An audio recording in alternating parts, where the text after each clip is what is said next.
اخلاق کا سب سے اونچا مقام حیا ہے۔ اب میں کیسے بات کروں؟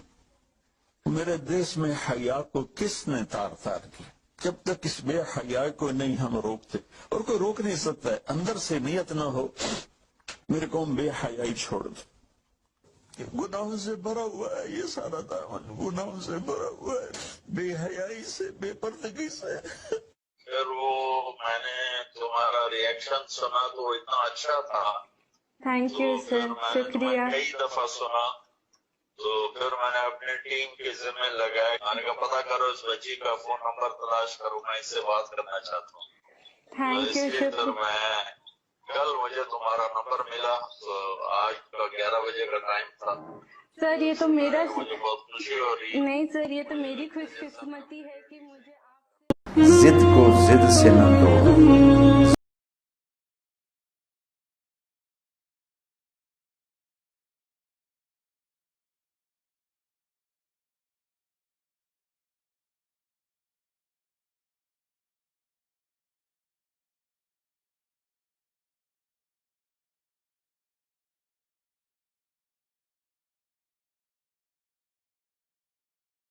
بولی سی ضد کو نہیں چھوڑو۔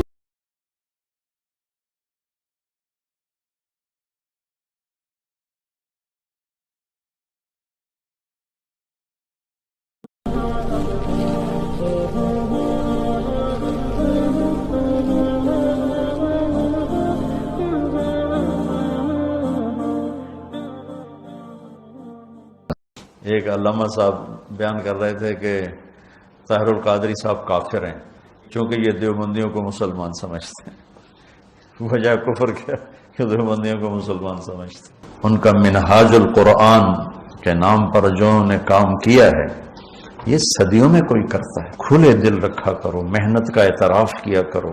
میں دنیا میں جہاں گیا ہوں مجھے منہاج کے ادارے میں ایک آدمی نے اکیلے ہو کر 90 ملکوں میں قرآن کی خدمت کا نظام بنایا۔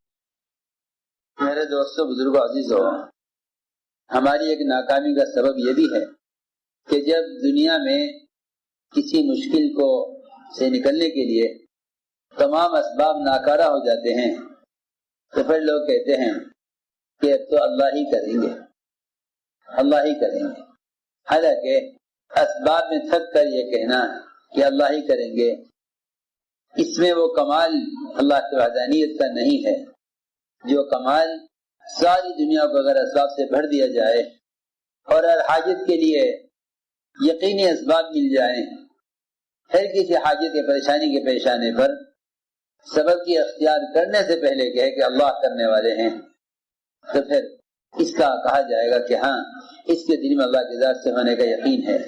لیکن ہم یہ دیکھتے ہیں کہ جب مسلمان تمام اسباب اور کوششوں میں ناکام